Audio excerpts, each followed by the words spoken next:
여러분 안녕하세요. 한글 맞춤법과 국어 능력 9주차 수업을 시작하도록 하겠습니다. 자, 지난번에 이제 중간고사가 있었죠. 예, 그 중간고사 보시느라고 수고 많으셨고요. 자, 이제 우리 후반전 시작하겠습니다.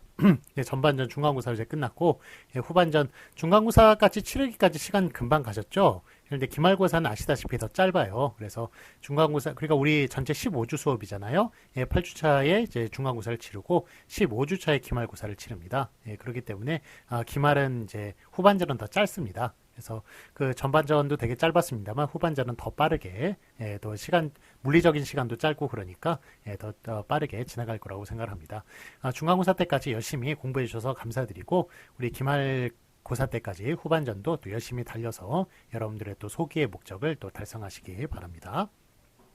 자, 그 다음에 또 하나 말씀드릴 게, 제가 좀 얼굴에 뭐 이렇게 뭐가 많이 났어요. 예, 났는데, 요거는 무슨 뭐 전염병이나 이런 게 아니고요. 여러분들께 좀 제가 예쁘게 보이려고 좀 레이저 시술을 좀 받았습니다. 그래서 월요일에 받았는데, 지금 금요일 촬영하고 있는데요. 예, 예, 당연히 뭐, 그때 금요일까지는 없어질 줄 알았는데, 이게 그래도 좀 시간이 꽤 가네요. 그래서 뭐, 다음 주쯤에는 아마 좀 괜찮아질 것 같은데요. 하여간, 어쨌든 이상한 건 아니고 약간 좀 제가 좀 하여간 모습이 좀 이게 좀 약간 흉하고 그래서 좀 보기 싫으시다면, 예, 그러면 이제 좀 하여간 뭐 라디오식으로 그렇게 좀 뭐 필요할 때만 이렇게 그거 보시고 제가 하여간 칠판을 보시고 제 얼굴을 보지 마시고, 예, 그렇게 좀 수업을, 예, 들어주시기 바랍니다. 제가 뭐 갑자기 수업 중간에 이런 모습으로 나타나서 너무, 예, 죄송하고요. 예, 하여간 어쨌든 뭐 다음 주쯤이면 좀 괜찮아질 것 같습니다. 예, 여러분들께 좀 예쁘게 보려고 하다 보니까, 예, 이렇게 됐네요. 하여간 뭐 끝나고 나면 이게 하여간 뭐 되게 조그만 그런 이런 건데 이런 뭐 좁쌀 같은 거 그런 것들이 좀 얼굴에 많이 생겨가지고, 예, 그래서 이렇게 좀, 예, 시술을 받았는데, 예, 또 이렇게 마침 좀 싸고, 예, 우리 뭐 시술 받으려면 여러 번 가야 되고 가격도 비싸고 그러잖아요. 그런데 저희가 뭐 저희 동네에 싸게 한 번에 끝내주는 데가 있어가지고, 예, 그래서 이렇게, 예, 받았는데요. 예, 하여간 뭐 여러분들께 더 좋은 모습으로 나중에 좀 더 나타났으면 좋겠습니다. 예, 오늘은 좀, 예, 좀 참아주시면 감사하겠습니다. 자, 그러면 이제 후반전 우리, 예, 달려가 보도록 하겠습니다. 네, 자, 원래 진도로는 우리 40일랑부터, 예, 할 차례죠. 예, 그런데 우리 지난번에 제가 수업을 우리 43페이지 한글 맞춤법 30항 2번부터 제가 수업을 못 나갔더라고요. 그래서 31항까지 수업을 못 나갔습니다. 예, 그래서 그 부분 그래도 우리가 뭐 시험도 이제 중요합니다만 그래도 뭐 전체적인 내용을 또 알아두는 게 중요하기 때문에 그래서 그 내용을 다루고 그 다음에 41항으로 넘어가도록 하겠습니다. 자, 우리 43페이지 봐주시겠습니다. 2번. 사이쇼 표기에 한글 맞춤법 30항의 2번입니다. 자, 순우리말과 한자어로 된 합성어로서 앞말이 모음으로 끝난 경우. 자, 우리 사이쇼, 예, 우리 중간고사 때 열심히 공부를 하셨죠? 예, 그래서, 기억을 하시겠습니다만, 하여간 사이쇼에 관련된 좀 규칙이 여러 가지가 있죠. 일단은 합성어야 된다는 것. 예, 그 다음에 고유어가 꼭, 예, 한순간 들어가야 된다는 것. 예, 그리고 이제 뒤가 이제 된 소리가 나거나, 아니면 이제 니은이 덧나거나, 니은이 덧나야 된다는 것. 요런 것. 예, 뭐 여러 가지 좀, 요런 5가지, 예, 크게 말씀드려서 5가지의 그런 기억해야 될 것을 말씀을 드렸었는데요. 자, 그래서 여기 2번 같은 경우는 순우리말과 한자어로 된 합성어. 즉, 그러니까 고유어가 우리 구성성부 중에 합성어의 구성성부 중에 하나가 들어가는 것, 예, 그런 것으로서, 예, 앞말이 또 모음으로 끝난 경우, 예, 그래서 하여간 구성성분 중에 고유어가 들어가는 것의 예로서, 예, 괄호 1번, 2번, 3번이 있네요. 요거는 이제 괄호 1번은 이제 뒷말이 첫 소리가 된 소리가 나는 것, 2번이 니은이 덧나는 것, 3번은 니은이 덧나는 것, 예, 이런 식으로 그렇게 구성되어 있습니다. 1번도 마찬가지였죠. 자, 그래서 2번 이제 예를 보시면은 2번에 1번 뒷말의 첫 소리가 된 소리가 나는 것 예를 들어보겠습니다. 귀병, 머리빵, 배병 이런 식으로 병이나 방이, 예, 한자어예요. 그래서 병은 한자어라는 거 좀 아셨을 것 같은데 병원 이런 거 있으니까, 예, 그런데 방도 한자어라는 거, 예, 아셨는지 모르겠습니다. 방도 한자어예요. 그래서 머리방 우리 미용실 같은데, 예, 그게 이제 머리빵으로 소리 나기 때문에, 예, 그래서 여기 그리고 머리는 이제 고유어고, 귀병의 귀도 고유어고, 그래서 고유어가 어떻게든 하나 들어가 있으면, 예, 사이시오 들어갈 수 있다라고 얘기할 수 있겠습니다.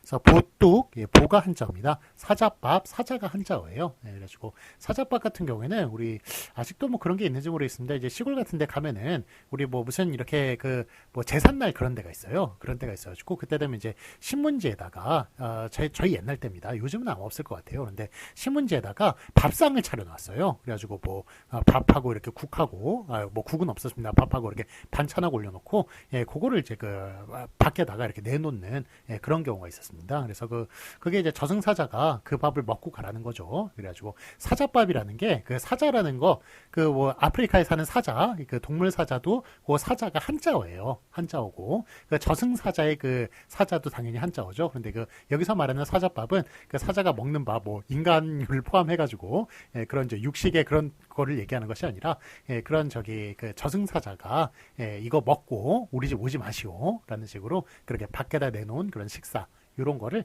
사자밥이라고 부릅니다. 그래서 어쨌든 사자가 이제 한자어여서 발음도 또 사자밥 이런 식으로 나니까 사이시오 붙여가지고 사자밥 이런 식으로 쓰는 것을 볼 수가 있습니다. 색강, 강이 한자어죠. 아랫방, 방이 한자어고 자리세, 세가 한자어고 등등 이렇게 쭉 한자어가 있는데 하여간 어쨌든 그 구성성분 두 개 중에 하나는 고유어니까 이렇게 사이시오 다 붙이고 있는 것을 볼 수가 있습니다. 자, 아래 해설 보시면 차짠, 차종에서의 차가 순 우리말이냐 하는 의문이 있을 수 있겠으나 그래서 차짠 이렇게 얘기할 때 차짠이라고 소리 납니다만 요 차가 한자어냐 고유어냐 요 문제예요. 그 문제인데 여기 저 한자를 한번 써보면요. 우리 그 차를 얘기할 때 지금 이제 쓰겠습니다. 제 얼굴 지금까지 안 보셨다면 지금은 좀 봐주세요. 쓰는 거니까 요게 요런 한자가 있거든요. 요거 한자. 여기 이제 차를 가리키는 이제 그 한자, 찻집에 이런 거 좀 붙어 있는 거 보셨는지 모르겠습니다. 어쨌든 이런 한자가 있는데, 요게 차, 다자예요. 그래가지고 요거를 차로 착각을 하는 사람들이 많은데, 요거의 음은 다가 되겠습니다. 차, 다자예요. 그래가지고 차는 이제 고유화됐다고 우리가 생각을 합니다. 그래서 뭐 차를 이제 중국에서도 이제 차라고 부르고, 그래가지고 막 중국말 뭐 아니냐 이런 말씀하시겠습니다만 어쨌든 그 차라는 말은 중국에서 들어온 말이긴 합니다만 그래도 우리나라도 차라는 것 요게 그걸로 쓰기 때문에 그 하도 많이 써가지고 고유화 되었기 때문에 그래서 요 찻잔 할 때 찻잔 찻종 할 때 잔이나 종 같은 거는 한자어예요. 그런데 차를 고유어로 생각을 하기 때문에 그래서 두 개의 구성 성분 중에 하나에 그 차라는 고유어 성분이 들어갔다고 생각을 해서 그래서 사이시옷을 붙일 수가 있는 것입니다. 차도 한자어였다면 한자어 플러스 한자어는 그 6가지 예외를 제외하고는 사이시옷 붙을 수가 없기 때문에 그래서 여기 그 사이시옷을 붙일 수가 없겠죠. 그렇지만 하여간 어쨌든 그 차짠 차종 여기 사이시옷을 붙이는 이유는 차를 고유어로 생각을 하기 때문에 고유어화 되었다고 그렇게 생각을 하기 때문에 그래서 사이시옷을 붙이는 것입니다. 그래서 차짠 차종의 차가 순 우리말이냐 하는 의문이 있을 수 있겠으나 중국에도 차라고 하니까 그렇지만 예로부터 다의 이건 차 다자입니다. 다의 새김 뜻이 차였으므로 한자어 다와 구별한 것으로 해석된다. 그래가지고 그 한자는 발음이 다고 그것의 뜻, 그 차는 우리 고유화 되었다고 그렇게 보는 것입니다. 그래서 차짠 차종에 사이시옷 붙일 수 있다. 그 말씀 드리고요. 자, 그럼 2번. 뒷말의 첫 소리 니은 미음 앞에서 니은 소리가 덧나는 것을 보도록 하겠습니다. 개 플러스 날이네요. 개가 한자어예요. 제삿날, 제사가 한자어고요. 훗날, 후가 한자어고 퇴마루, 퇴가 한자어고 양친물, 양치가 한자어입니다. 그런데 여기에 다 사이시옷이 그러니까 갯날 이렇게 니은이 덧붙네요. 제삿날, 훗날 이런 식으로 니은이 다 덧붙으니까 니은 덧붙는다는 그 표시를 해주기 위해서 사이시옷을 붙여주고 있습니다. 그래서 갯날, 제삿날 다 사이시옷 붙이고 있는 것을 볼 수 있고요. 그 다음에 3번 뒷말의 첫 소리 모음 안에서 니은 소리가 덧나는 것을 보도록 하겠습니다. 가외일, 가외가 한자어고요. 사산일, 사사가 한자어고 예산일, 예사가 한자어고 훗일의 후가 한자어인데 어쨌든 요게 일 같은 경우는 고유어입니다. 일은 고유어인데 요게 저 발음을 할 때 가웬일, 웬에 니은 붙고 닐, 요게 닐에 니은 붙죠. 사산일, 예산일, 훗일 이런 식으로 니은이 덧붙어서 그래서 사이시옷을 표시해주고 있습니다. 다시 한번 말씀드리지만 사이시옷은 된 소리에만 붙는 게 아니에요. 니은 덧날 때 덧붙고요. 게다가 니은이 덧붙을 때도 자, 사이시오 붙일 수 있다라는 말씀 드립니다. 저 고등학교 교사로 근무를 하고 있는 제 친구가 있는데, 제 친구가 요거와 사이시오 붙느냐, 니은에 왜 사이시오 붙느냐, 이런 걸 물어봐가지고, 그래서 고등학교 교사도 좀 헷갈릴 정도면, 일반 학생들은 많이 헷갈리겠구나 싶어서 제가 강조하면서 말씀을 드리는 거예요. 그러니까 총 세 가지입니다. 예, 그러니까 그 뒤에 된 소리가 나거나 니은이 덧나거나 니은이 덧날 때 사이시오 붙는다. 니은도 있다라는 것, 예, 기억해 주시기 바랍니다. 자, 3번 보시겠습니다. 두음절로 된 다음 한자어를 보시겠습니다. 자, 두음절에 동그라미 쳐주세요. 요 예외 한자어 플러스 한자어인데, 예, 보통 이제 사이시오 안 붙습니다만, 예, 그렇지만 요 예외 6가지가 있었죠. 근데 그 예외가 두음절로 두 글자로 된 것만 예외다. 세 글자로 된 건 예외 없다. 예, 두 글자로 된 것만 예외다라는 것, 예, 또 말씀을 드리기 위해서 두음절에 제가 동그라미 치라고 말씀을 드린 거예요.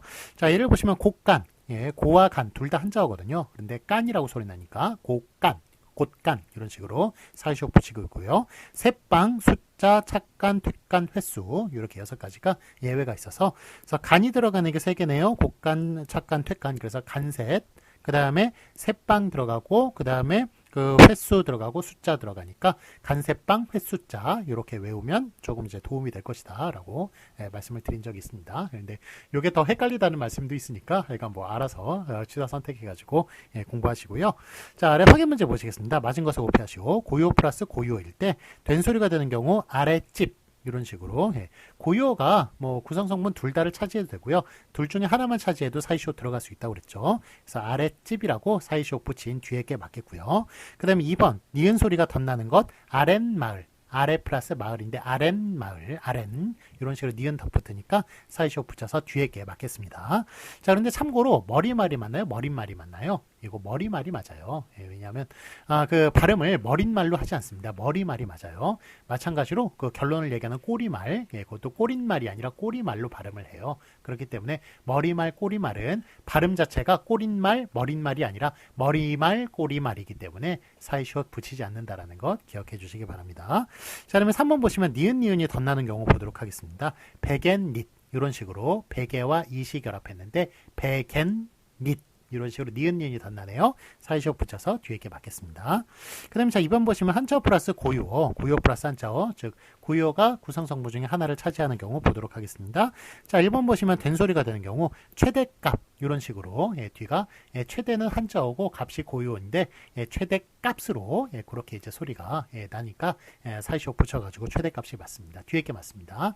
여러분 최대값 이렇게 배우셨죠? 그런데 예전에는 최대값이라고 그렇게 사이시오도 안 붙인 것을, 그거를 이제 그런 식으로 많이 배웠어요. 예, 여러분들은 이제 최대값으로 배우셨을 텐데, 예, 그런데 이게 맞춤법을 만들어진 지는 89년도에, 88년도에 이제 만들어가지고 89년도 초반에 1월 10일에, 예, 그때 이제 반포를 했는데요.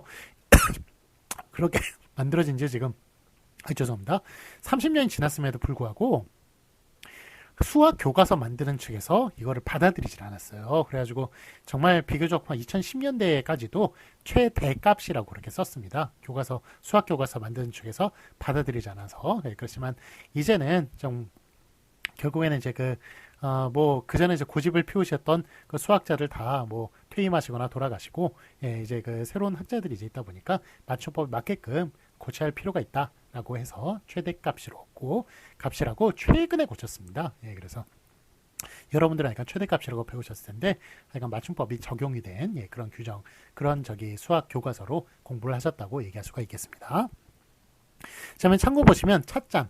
요 같은 경우는 차를 고유어로 이제 친다고 그랬죠. 그래서 찻잔이라고 소리 나니까 사이시오 붙인 뒤에 게 맞겠습니다.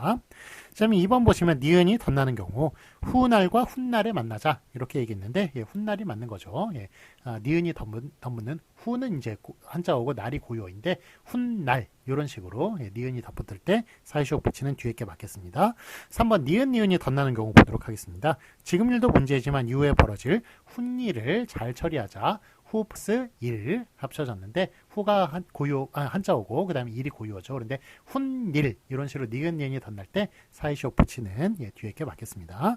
그러면 3번 한자어 플러스 한자어 두음절 6개를 보도록 하겠습니다. 새빵 이런 식으로 얘기할 때 요거 저기 새빵 같은 거는 예외 중에 하나죠. 6개 예외 중에. 그래서 새빵이라고 이렇게 사이쇼 붙여줘야 됩니다. 비록 한자어 플러스 한자어이지만 요럴 때는 원래 사이쇼도 안 붙입니다만 그래도 6개의 예외 중에 새빵이 들어가니까 새빵 이런 식으로 써주는 뒤에게 맞겠고요.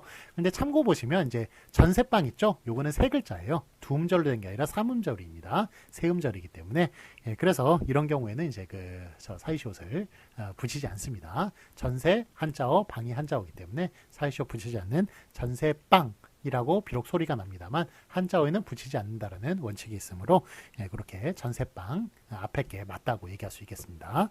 사이쇼도 안 붙인 게요. 자, 다음에 한글 맞추고 30이랑 보시겠습니다. 자, 이번엔 비읍 소리, 히읗 소리가 덧나는 것을 표기하는 예를 보도록 할 텐데요. 제 30이랑 두 말이 어울릴 적에 비읍 소리나 히읗 소리가 덧나는 것은 소리대로 적는다. 자, 비읍 소리가 덧나는 것 보도록 하겠습니다. 뎁쌀이, 이게 대 플러스 쌀이에요. 그래가지고 대나무로 만든 저기 쌀이, 그런 저기 문이나 담이나 아니면은 저기 뭐 쌀이 빗자루 뭐 이런 걸 이제 얘기를 하는 건데, 요게 이제 대쌀이 이런 식으로 뭐 대 플러스 쌀입니다만 이게 뎁쌀이라고 발음이 된단 말이에요. 비읍이 덧붙는단 말입니다. 그래서 이렇게 비읍이 덧붙을 때는 비읍이 덧붙는 식으로 표기를 해준다라는 것이 30일항의 내용이 되겠습니다. 맵쌀, 매 플러스 쌀입니다. 매는 산의 고유어죠. 그래서 산에서 나는 쌀, 요게 이제 맵쌀인데, 요거 저 맵쌀 이런 식으로. 그래서 산에서 나는 쌀은 좀 약간 좀 찰기가 없다고 그래요. 그래서 뭐 벼 품종을 이제 가리키기도 하고, 산에서 나는 쌀을 또 가리키기도 하고 그러는데, 자 어쨌든 하여간 맵쌀 이런 식으로 매 플러스 쌀입니다만 발음을 맵쌀로 하니까 비읍 덧붙여가지고 이렇게 맵쌀로 적어주는 것입니다. 벽시, 입대, 입살, 접대, 좁쌀, 햅쌀 다 마찬가지예요. 마찬가지로 이렇게 비읍이 덧붙을 때 비읍이 덧붙는 대로 이렇게 표기를 해준다는 것인데, 자 아래 참고 보시면 비읍이 덧붙는 이유에 대해서 나오고 있습니다. 자, 비읍이 덧나는 현상이 휩쓸다에서 생기고 휘날리다에서는 안 생기는 것에서 볼 수 있듯, 자 이게 같은 접두사 휘거든요. 휘인데 휩쓸다에는 휩이 된단 말이에요. 그런데 휘날리다는 휘입니다. 휘라고 쓰는 것. 근데 왜 여기에 과연 이제 휩쓸다에는 비읍이 덧붙느냐? 과연 이게 휘의 문제냐? 뒤에 쓸다의 문제냐? 여기에서 이제 볼 수가 있는데, 요건 뒤에 쓸다의 문제였던 거예요. 왜냐하면 요게 여러분들 저기 중세국어 중고등학교 시절에 배우실 때 그때 비읍 시옷으로 표기한 그런 중세국어의 좀 가장 대표적인 표기죠. 요즘은 안 쓰는 표기. 비읍 시읍 표기 보신 적 있습니까? 그게 비읍 시였어요. 휩쓸다 같은 경우에 쓸다 이런 게 다 옛날엔 비읍 시옷이었습니다. 그런데 그게 이제 요즘은 이제 쓸다 저 쌍시옷으로 바뀌긴 했는데, 그게 이제 지금 한글 후민정음 만들어진 지 600년이 더 지났음에도 불구하고 600년 가까이 지났음에도 불구하고 요게 지금 그러니까 비읍이 흔적을 남긴 거예요. 그래서 지금은 이제 표기가 그렇게 하지 않습니다만 흔적이 남아가지고, 그래서 휩쓸다라는 식으로 이렇게 우리가 파생을 할 때나 아니면은 합성을 할 때 그때만 이렇게 모습이 나타나는 것을 볼 수가 있습니다. 그래서 이 현상은 과거 비읍 시역 계열 쓸다의 그런 영향이라고 볼 수가 있는 겁니다. 그러니까 대쌀이 있죠. 대쌀이가 대가 문제가 아니라 쌀이가 문제였던 거예요. 쌀이를 예전에 이렇게 썼겠죠. 이런 식으로 비읍식으로 썼기 때문에 여기에 대가 붙었을 때 그때 옛날에 600년 전에 이제 우리 기억이 남아가지고 그래서 이게 이제 드러나는 것입니다. 하여간 좀 신기한 현상이죠. 맵쌀도 마찬가지죠. 쌀을 예전에 뭘로 적었을까요? 이렇게 적었을 거예요. 그래가지고 요 비읍이 흔적을 남겨가지고 그래서 맵쌀 할 때 요거 매할 때 요 비읍이 앞으로 내려가지고 이렇게 맵쌀이 그래서 맵쌀이 되는 겁니다. 이런 식으로 이렇게 변화한 것을 볼 수가 있습니다. 자, 그래서 약간 왜 비읍이 덧붙는가 그런 이야기를 하는 거고요. 자, 요거 참고로 또 하나 말씀을 드리면, 요거 비읍시오 있죠. 요거 발음을 어떻게 했을까요? 이거 붓살입니까? 붓살 이런 식으로 발음했을까요? 그게 아니에요. 요 앞에 있는 거는 내파를 하는 거예요. 그래서 쌀. 그래서 브라고 발음 하는 것이 아니라 받침 쌀. 읍살 이런 식으로 이렇게 발음을 했습니다. 예, 그래가지고 그래서 그 뒤에가 이제 된소리가 요 비읍시옷이 다 된소리로 바뀌었잖아요. 이게 나중에 된소리로 이렇게 바뀌었는데 그렇게 한 이유가 이거 읍살 하면은 요 뒤에 있는 시옷이 된소리로 소리가 날 수밖에 없기 때문에 그래서 이런 식으로 그 바뀌었습니다. 나중에 저기 쌍시옷으로 이렇게 바뀌게 된 거예요. 자, 그래서 어쨌든 이렇게 그 옛날에 비읍 시옷이었기 때문에 이렇게 비읍이 흔적을 남기는 것이다. 이렇게 볼 수가 있겠습니다. 자, 2번 히읗 소리가 덧나는 것. 이것도 약간 비슷한데요. 자, 예를 보시면 머리카락. 요게 머리 플러스 가락이거든요. 예, 그런데 이게 손가락, 발가락 이렇게 우리가 젓가락, 숟가락 이런 식으로 긴 거 있죠? 예, 긴 거를 이제 가락이라고 하는데 머리카락도 머리털도 기니까 그래서 머리카락이라고 얘기하는데 요게 머리카락이라고 소리가 난단 말이에요. 가락인데 카락이라고 소리가 나는 것은 바로 히읗이 더 덮었기 때문이라고 얘기할 수 있겠죠. 그러면 살코기, 숙회, 수컷, 수탉, 암탉, 암캐, 암컷, 암탉 이런 식으로 히읗이 다 덮었는데 자 얘네들은 뒤에 게 문제가 아니라 앞에 게 문제입니다. 그래서 머리 있죠. 머리 얘네들이 머리 히읗 이런 식으로 원래 그 히읗을 가지고 있는 애들이에요. 그런데 평소에는 그냥 머리라고 쓰면은 이 히읗이 드러나지 않다가 이렇게 합성이나 파생이 될 때 합성이나 파생이 될 때 그때 히읗이 드러나게 되는 겁니다. 그래서 요거 앞에 그 저 비읍이 그 옛날에 비읍 시옷이어서 그렇게 드러나듯이 얘네들도 평소엔 숨겨져 있다가 이렇게 합성이나 파생할 때 드러나는 애들이다. 그래서 이렇게 1번, 2번이 묶이는 것이다. 합성이나 파생될 때 드러나니까. 그래서 그렇게 1번, 2번을 묶어놓은 것이라고 얘기할 수 있겠습니다.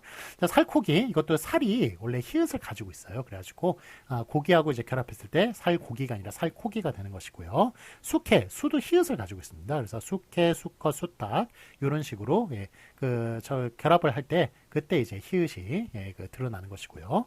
자, 그 다음에 그 암탉, 암캐 그 암탉 같은 경우는 안이 히읗을 가지고 있는 것이고 암캐, 암컷, 암탉 같은 경우는 암이 히읗을 가지고 있는 거군요. 휘파람 할 때 휘도 히읗을 가지고 있네요. 그래가지고 그 휘바람이 아니라 휘파람이라고 소리 나는 거 보면 휘도 그러니까 히읗을 가지고 있는 이런 것들을 좀 어려운 말로 히읗 종성 체험 이렇게 부르기도 하는데 그만은 아실 필요가 없고요. 하여간 뭐 이렇게 히읗을 가지고 있는 애들이 우리나라에 있다. 그런 식으로 봐주시면 되겠습니다. 자, 그 해설 보시면 암수가 결합하는 단어의 경우는 표준어 규정 7항에서 수강아지, 수캐, 수컷, 수키와 수탉, 수탄나기, 수털짜기, 수태지, 수평아리. 그래서 암도 마찬가지예요. 강아지, 개, 것, 기와 닭, 당나귀, 돌짜기, 돼지, 병아리 이런 거 할 때 다 이제 그 히읗이 지금 덧나는 것을 볼 수가 있습니다. 자, 그래서 이게 좀 그 뒤에 이제 표준어 규정 우리 배울 텐데 거기서도 다루겠습니다만 미리 제가 좀 하나를 말씀을 드릴게요. 자, 우리 저기 수 있죠. 수를 그 저기 수컷 할 때 그러니까 그 저기 그 남성 쪽, 저 동물로 치면 남성 쪽에 그런 이제 저 동물들이나 뭐 하여간 그런 거를 사물들이나 이런 걸 나타낼 때 그때 이제 수라는 이제 저 접두사를 사용을 하는데 요게 수라고 표기가 될 때도 있고요. 수시라고 표기가 될 때도 있고 수 히읗으로 이렇게 표기가 될 때가 있습니다. 그렇죠. 그래서 지금 이제 수 히읗으로 표기가 되는 경우를 우리가 배운 거고요. 자, 그러면 요 세 개 중에 뭘로 적는 게 기본인가요? 요거 수로 적는 게 기본이에요. 그러면 숫과 수, 히읗이 얘네들이 예외가 될 텐데 예외가 얘는 3개가 있습니다. 그리고 얘는 9개가 있어요. 그래서 총 12개가 예외입니다. 그 예외를 빼놓고는 다 수라고 적어주셔야 맞는 거예요. 그래서 요거 좀 시험 문제 많이 나오죠. 많이 사람들을 헷갈리게 만드는 그런 것인데 자, 그러니까 요 예외 12개만 빼놓고는 다 수라고 적어주는 게 기본이다. 그렇게 봐주시면 되겠습니다. 자, 그러면 수시라고 적어야 되는 거 뭐가 있나요? 양염소쥐예요. 양염소쥐. 그래서 순양, 순염소, 숫지 이런 식으로 적어주는 요 3개가 예외고요. 그 다음에 수히읗 요 9개가 있는데 요 9개는 이제 그 동물에 관련된 게 이제 7개가 있습니다. 그래서 이제 강아지 종류 다 개 종류 다 들어갑니다. 개, 강아지. 그다음에 닭 종류 다 들어가요. 닭, 병아리. 그 다음에 그 돼지 들어가고요. 당나귀 들어가고. 그 다음에 그 것 들어가고 수컷 것 들어가고 그 다음에 사물에 관련된 게 두 가지입니다. 여기 그 돌짜귀하고 기와하고 이렇게 그래서 총 9가지 예외가 있다고 얘기할 수 있겠습니다. 요 예외 9가지는 암도 마찬가지예요. 암도 요 9개가 다 그 히읗이 들어가지고 표기가 됩니다. 그래서 숙해, 숙항아지, 그래 수탉, 수평아리, 수퇴지, 수탉나귀, 수컷 여기까지가 이제 7개가 동물이고요. 수톨저기, 이 돌저기가 뭐냐면 경첩아요, 여러분들. 그 문을 우리가 저기 그러니까 여다지문이죠. 여다지문. 이렇게 여다지문, 미다지문이 아니라 여다지문을 할 때 그때 문과 문설주에 붙어 있어서 이렇게 문을 이렇게 그 열게 해주는 그런 이제 그 쇠가 이렇게 붙어 있죠. 예, 걔네들이 경첩이죠. 경첩. 예, 그래가지고 이제 그런데 그 문에 달려 있는 애가 수톨저기가 되겠고, 예, 그 다음에 그 문설주에 달려있는 애가 바로 암톨저기가 되겠습니다. 예, 그래가지고, 이렇게 그 경첩의 이제 고유어가 돌적이고, 그래서 그 저기 문에 달려있냐, 아니면 문설주에 달렸냐에 따라서 수톨저기, 암톨저기 이렇게 부른다는 것, 예, 기억해 주시기 바라고요. 그 다음에 기와 있죠? 예, 기와는 뭐, 그 기와가 이렇게 위에 얹는 게 있고, 아래 받쳐주는 게 있거든요. 그래서 위에 얹는 게 이제 수키와가 되어 있고, 아래 받쳐주는 요게 이제 암키와가 되겠습니다. 예, 그래가지고, 그 수키와, 암키와, 예, 이런 식으로 얘기할 때도 다 히읗이 그렇게 들어가는 것을 볼 수 있습니다. 자, 어쨌든 이렇게 예, 보시면 이제 12개 예외고 요 나머지는 다 수가 맞다라는 것 예, 같이 기억해 주시기 바랍니다. 자, 그 표준어 규정 7항에 또 배우겠습니다. 자, 확인 문제 보시겠습니다. 맞은 것을 오피하시오. 자, 1번 보시면 조쌀, 좁쌀이 있는데 뭐가 맞나요? 예, 좁쌀 뒤에 게 맞네요. 저기 쌀이 문제라고 그랬죠? 조 플러스 쌀인데 예, 뒤에 있는 쌀이 예, 비읍 시옷이었기 때문에 이렇게 비읍이 덧붙을 때는 덧붙어서 발음될 때는 비읍 표기해 준다라는 것. 그 다음에 휘쓸다 뒤에 게 맞고요. 햇살, 햅쌀 뒤에 게 맞고, 그 다음에 못쓸, 몹쓸 이것도 마찬가지예요. 근데 쓰다라는 게 옛날에 비읍 시옷이었거든요. 그래서 몹쓸 같은 경우는 아예 그냥 시옷이 떨어지면서 비읍만 남네요. 그래서 몹쓸 그렇게 쓰는 뒤에 게 맞겠습니다. 자, 그럼 2번 보시면 안팎, 수평아리가 있는데, 자, 이건 이제 히읗이 덧붙는 거죠. 그래서 그 안과 박 얘기할 때, 예, 그때 이제 안이 히읗을 가지고 있는 히읗 종성 체언이니까, 그래서 안팎 이렇게 뒤에 걸로 써주시는 게 맞고요. 수평아리, 박 종류 다 히읗 들어간다고 그랬죠. 그래서 수평아리, 안평아리, 예, 그런 식으로 부르는 게 맞겠습니다. 자, 많이 헷갈리는 게 수커미, 수코양이 뭐 이런 거 좀 많이 헷갈려요. 수커미 아니에요. 수개미도 아닙니다. 수케미도 아니에요. 그래서 개미, 거미, 고양이 얘네들은 그 예외 수히읗의 예외에 들어가지 않아요. 수로 적어줘야 됩니다. 그러니까 수고양이, 수거미, 수개미 이런 식으로 써줘야 맞다라는 것 예, 같이 기억하여 주세요. 자, 지금 우리 30항 2번서부터 31항까지 우리 1시간에 걸쳐가지고 제가 1교시에 걸쳐가지고 열심히 설명을 드렸습니다만, 자, 요거는 이제 제가 저 진도를 빼먹어가지고 그래서 이제 수업을 하는 내용이고요. 예, 요거는 이제 여러분들 교양 삼아서 예, 알아두시기 바랍니다.